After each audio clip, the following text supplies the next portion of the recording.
In 1968, Paul Whiting designed the Reactor 25 and launched Whiting Yachts. He did this while he was still at school.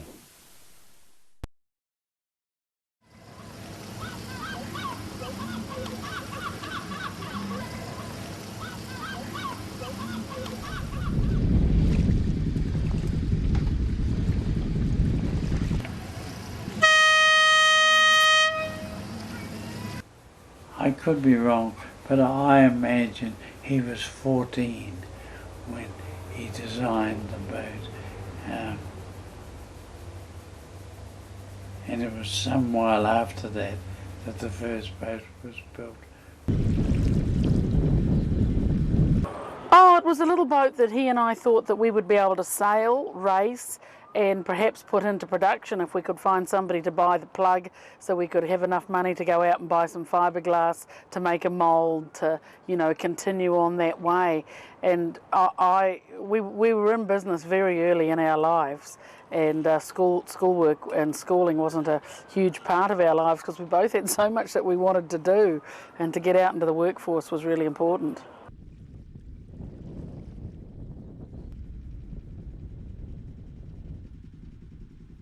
Well, it was probably one of the first miniature modern day keelers. It had enough waterline length and not too long in the overhangs. It had a very efficient masthead rig. It was easy to sail, but it wasn't a dishy, lightweight flying machine. It had proper accommodations and good draft and good ballast, so it was a delightful little boat to sail. Performed well on all points, actually.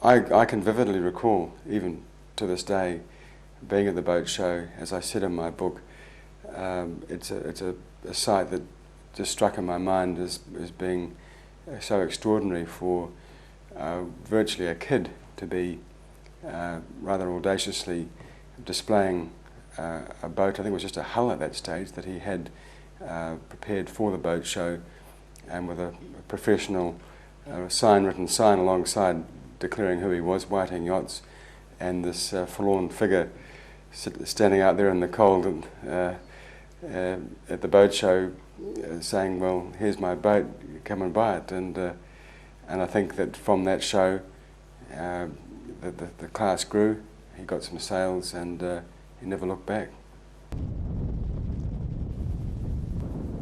In building his first boat, he had naturally many school friends, and before he had finished it, he had 3 orders for future boats, and that really took the wind out of my sails, because he had a business going before the boat was ever finished.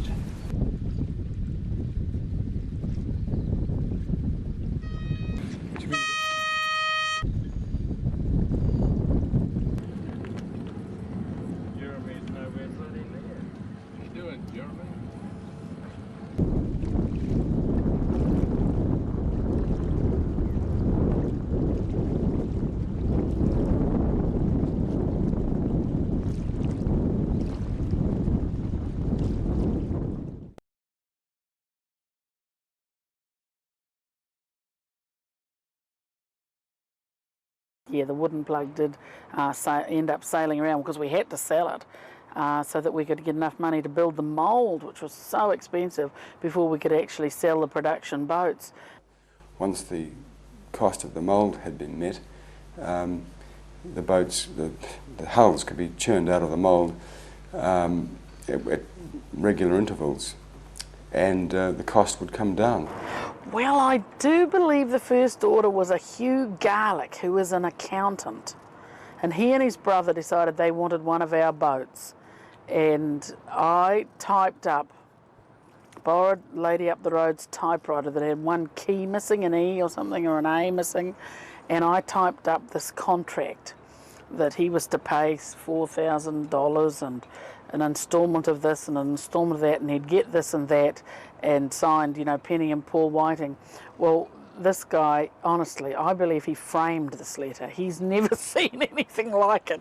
Spelt incorrectly, had an E missing on the typewriter, and, you know, it said, you know, we're really busy, sorry there aren't more words here, but we're really busy building boats, and, you know, please send us your money. It was a serious business. It's a great financial undertaking to get that far. So I guess even though it seemed improbable, there was a certain inevitability about it, especially since in those days it was the start of the 70s yachting revolution, when New Zealand was hit by a wave of enthusiasm for family going sailing, and it's common knowledge that at that time you know, many backyards in Auckland were covered with boating equipment and boats being built and finished off in backyards, and so I guess his timing was perfect. and a woman came and said, look, I want a boat, and we said, oh good, oh, you know, another dreamer. You know, she got dreamers coming in. Of course, you want a boat every day. And she said, how much money do you want? And I said, oh, $200 deposit. Oh, she said, for goodness sake, here's $2,000. Get it going. She said, I want it yellow. I want Ludwig van on the spinnaker. And I want you to do everything. And, you know, charge me to put it in the water, and, you know, just give me the keys when you've done it. And this was the first total off the street. We're going to build a boat for a woman who wants all this stuff on it. And it was just great to actually have to put a package together that covered absolutely everything, and throw the whole boat in the water. And So you bought a reactor too? Yes, I did. Yeah, it was good fun. We were between race boats. I'd been racing dragons, and we'd been offshore in 1-tonners and half-tonners, and we, the family, bought a hull and decks from Paul and took it home and finished it off and enjoyed it. We had several seasons in reactors and had that one for a couple of seasons. She was a red boat called Stirrer, and it was part of the tradition of naming the whiting boats usually with a character name. In the early days when we had a family of 4 children, we had a lot of happy mileages on that boat. We cruised the Gulf and really enjoyed it. It was sailing by numbers when you went to bed, because you would try and put the kids to bed and then fold the dining table down and sleep on the dining table, but it was all good stuff. people were starting to take interest in the idea that it was a possibility of being a class racing boat. And Paul and I soon worked out that we couldn't stay working in my father's alley for long. And my father that kindly agreed to build us a factory in Onehunga that he would own and we would rent, but a purpose-built factory for building production boats. And we designed this factory with the help of Alan Warwick. Alan Warwick designed the factory, and we sort of built it and made it to fruition so we could have a production line of 4 boats at different stages of completion. It was really a nice setup, and I think it would be the first Auckland production line of keelboats produced, really. I was involved in the factory that Paul built and out at Onehunga, and he did it properly. He and Darcy put together a proper building. They had a good front door. They exposed their wares very well and had good literature and good promotional material, and Paul was always very willing to help a new person into a reactor, and they would teach them sailing. And through Penny with her sailing school, a lot of the reactor buyers went through her training classes and came out better for it. I'm not sure how old Paul was. He may have been 9 or 10 when we were building Karuba out at John Lidgard's place. And Darcy had said to John Lidgard, look, my son and I are really interested in coming and watching you plank up the boat. And Lidgard said, well, we'll do better than that. You and Paul do one side and Heather and I'll do the other. And Darcy said, no, wait a minute, you know, we're not boat builders. Well, you're soon going to be, he said. So they took off out there with their morning tea and lunch and a little thermos, and in no time at all they were steaming planks in a hot box and bending them round and, you know, planking up a 3-skin Cowrie boat. I was a manufacturer in Mount Roskill of flexible hosing. Oh, he always knew he was building it. I'm designing a boat for you and I, Sis, and we're going to race it and sail it together. Great, I said, because we lived in an industrial area of Mount Roskill, and in the weekends when there were no cars there, we had these land yachts that we used to race along Car Road, and you know, he would refine the shapes of these things so that they were far more aerodynamic, so that we could stick up these funny old sails and go herring along Car Road, frightening any car that dared come into the street like a lunatic. We overtook a police car one day who was trying to catch us. We passed him. I had a shed out the back of the factory where I had built Karuba with Paul's help, and he asked me could he build a boat there after Karuba had gone in the water. I agreed to that, and he showed me the lines of the boat he planned to build. I was absolutely delighted with it. Well, I'm of the belief he actually designed it at school. He wasn't old enough to leave school. That's 43. So what would you say are the characteristics of the hull shape to make it a nice design? Well, I was greatly taken by the midship section here.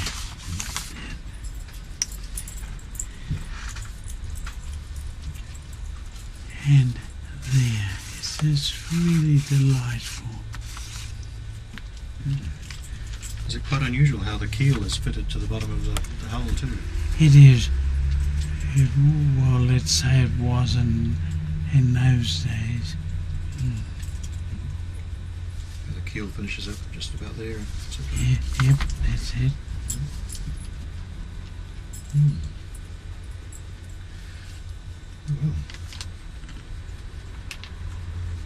Well, Well, he built a lot of little moulds of boats and worked out how to get the mould to release from the plug and how much wax to put in and where to add more wax and all those sort of things. Oh yeah, he was very innovative in doing that. Paul and I worked in it together, and we worked at night or after school when he still had to stay at school, and then when he was at school I'd be zooming around either trying to sell the plug or rake up some money from a deposit from somebody who wanted to eventually buy a boat so we could buy a drum of resin and keep working that night. Then we'd go home and work after school, have dinner, then go back down and work at night, because we lived 2 houses away from the factory, so we were able to sort of get at it. And making that first mould, boy, it was a long time ago now, but it'll be strong and up and active for a very long time. We made it so strong. And once you've made the mould on top of your plug, you then have to build this incredible steel structure and cage around it. But you know, we had centres of about, in those days, 10 inches, and then we fiberglassed that structure to the actual mould. It was so strong and so heavy, amazing.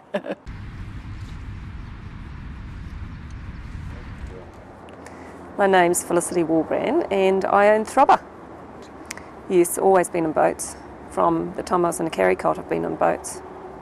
Sailing boats, we started off with the original P5, gaff rigged, heavy as lead, but it was a gratis gift from somebody, and we got that when I was 5, and then my brothers built a Moth, and you know, I mean, yeah, people built boats in their backyard. Don't do it now. I guess the advent of glass has changed all that, hasn't it?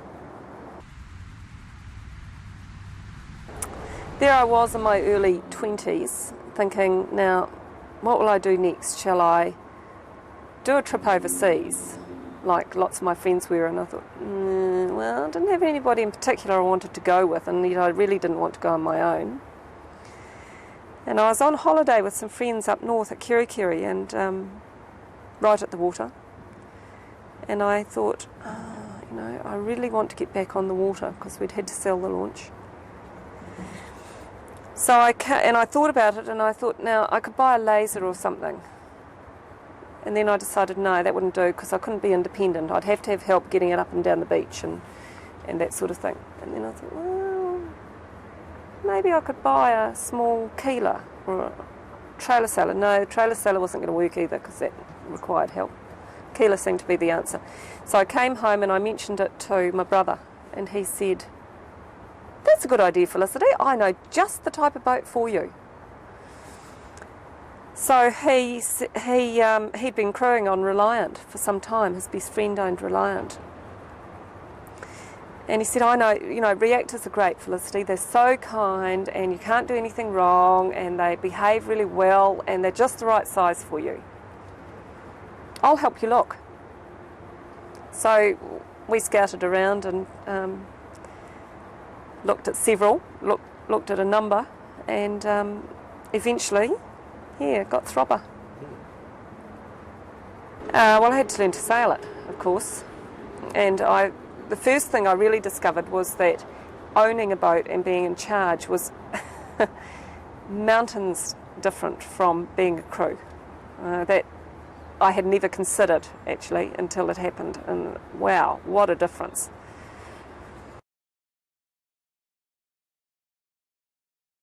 I'm Colin Wyvern Brown, and I'm 80 and a half now. I've got my reactor is Umemi 2, and that went in the water in 1974. Umemi means lightning. I spent 3 years in Tanzania working on a United Nations project for Tanzanians, and so when I was there I had to get interested in boating, and I went half shares in a lightning class American dinghy about 20 feet, and that's where what I did my sailing in Dar es Salaam. The chief of project in Dar es Salaam, he was my crew, he was the other half owner. And so we raced every weekend there, and we sailed mostly in the trade winds and had a lot of fun. Of course, it was the last of the old era of sailing in Dar es Salaam. You joined the yacht club, you whistled up the boat boy, and he took you out to your boat. You charged around the course, whistled up the boat boy, and he took you ashore, and you said "Safisa Chini." That meant clean the boat for next week, and that was, you went ashore. And I came back on home leave in 71. I've been there 2 years, so I came home to New Zealand, and I had 3 months leave. And in that time, I did my research on keelers. I wanted to buy a keeler when I came back, and I got down to a tracker, a raven, and a reactor. What decided me was that a reactor looked like a keeler. And I've never been sorry. I've never been sorry. The boat in those days, when I bought mine, it was with all the gear, was 12,096. In April 1974, went in the water. And it's done miles since then. I first got the boat, of course I wanted to cruise, do long distances and that. And my first trip, long trip, was right up to Hauhora. And I didn't do that on my own. I had a fella called Peter Frost, and he hadn't done any sailing, but he had been a fisherman in the North Sea, an apprentice in the North Sea. And I learnt over the years that when he said, "Go about, Colin," I went about. His his perception of the sea and its moods was fantastic. And we sailed from Whangaroa to Manganui, and then from Manganui we went up to Halhora. We were away a month, and in that month we did 1,000 miles. The other thing about Peter was, unbeknown to me, he was, as a hobby, was a cabinet maker. And if anything got broken on the boat, unbeknown to me, he would have measured it, made it, revarnished it, and fitted just like a glove. Now, those guys are few and far between, and if you get one, hang on to him. And it certainly made me a much more independent person than I'd been before, and better able to make decisions, although Peter might say that I still don't make those very well. But no, it's certainly, yeah, I grew a lot, and in all sorts of ways. Yeah, in all sorts of ways. So you were a single woman sort of entering the world of I was Reactor. indeed, and that was very rare in those days. You know, I mean, things have come a long way, fortunately. Yes, it was very unusual indeed. But then, I mean, I'd been sailing since I was 5, and that was very unusual then too. You know, there weren't many females. They were sort of appendages at that stage on the water, rather than boaties in their own right. There are a lot of, quite a significant number, especially in the first 5 years before Peter came on the scene. People who would do a double take, because my crew was most often my mum, who was 65 or more at that stage. And there were a number of times where people told me what I should do when I anchored, how I should anchor, or I didn't have enough warp out, or I had too much warp out, or something like that. Yeah, unfortunately in 1980 my marriage folded, and that's probably why ever since, that's where all my time's gone, because I haven't got a wife to spoil or other things to do. I don't know whether that was the start. My wife was quite keen. Well, she wasn't really keen, really. She only came because she knew I liked her to come, and it was husband and wife sailing on a boat. It's fabulous. And anyway, one year we went up to the Bay of Islands. On our way up, we stopped at Wangaruru and Wangamumu, and after rounding Cape Brett, it came very rough, and we went into Deepwater Cove.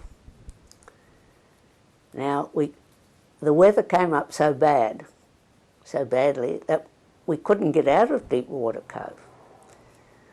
And make it worse, it was raining, it was rough, there was a couple of sharks swimming round the bay, and that really put my wife off boating for good, because she never ever came away with me again. So I say to all the yachties, just cruise and go where your wife wants to go if you want her to keep going.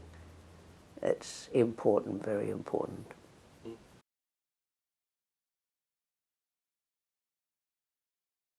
I didn't like some of the later designs because the raw was being exploited way beyond where I felt the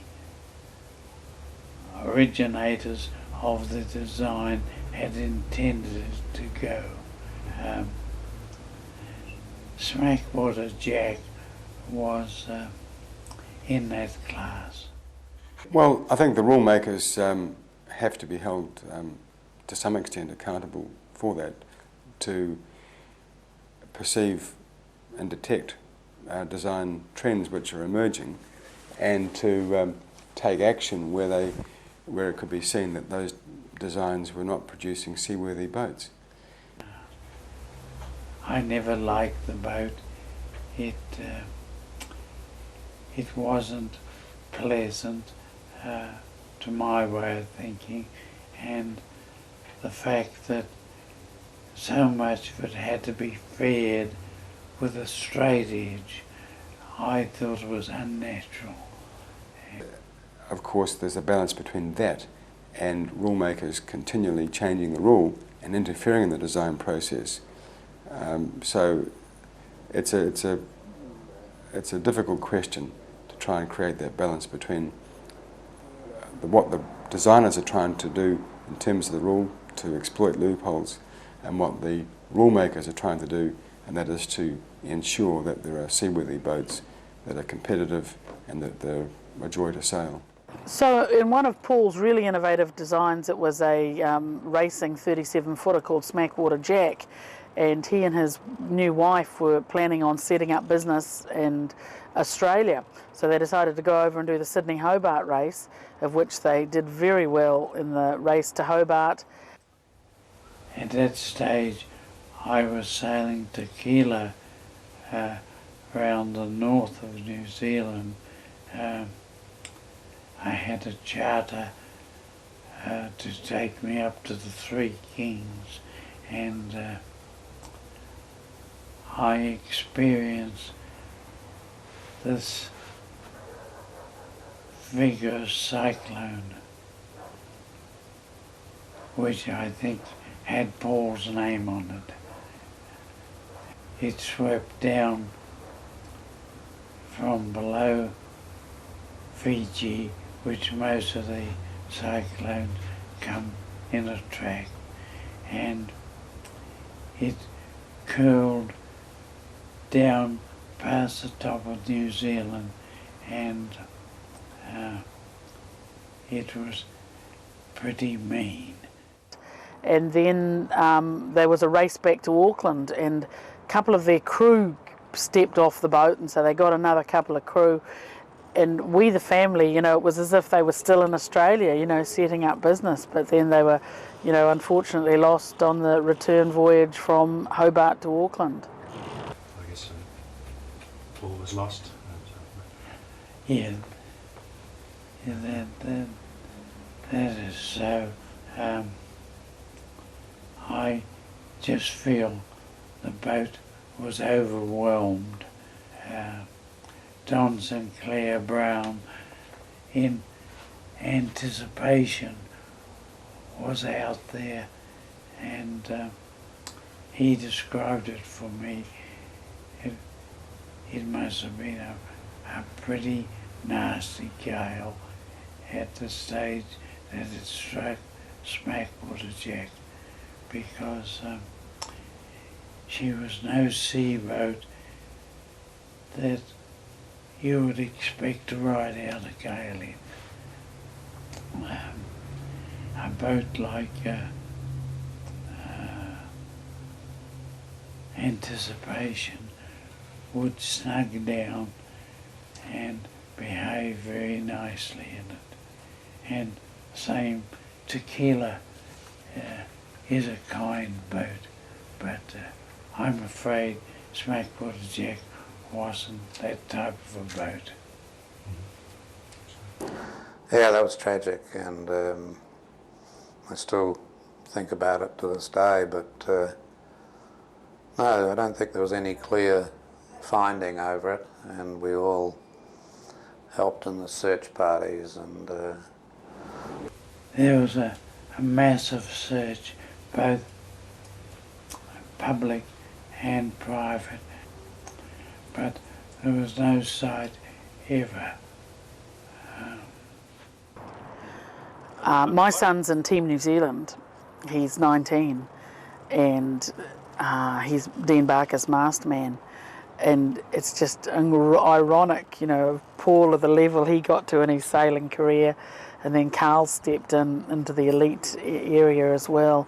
And Carl's 19, and he never met Paul, so, you know, it was 20 years ago that he was lost, so.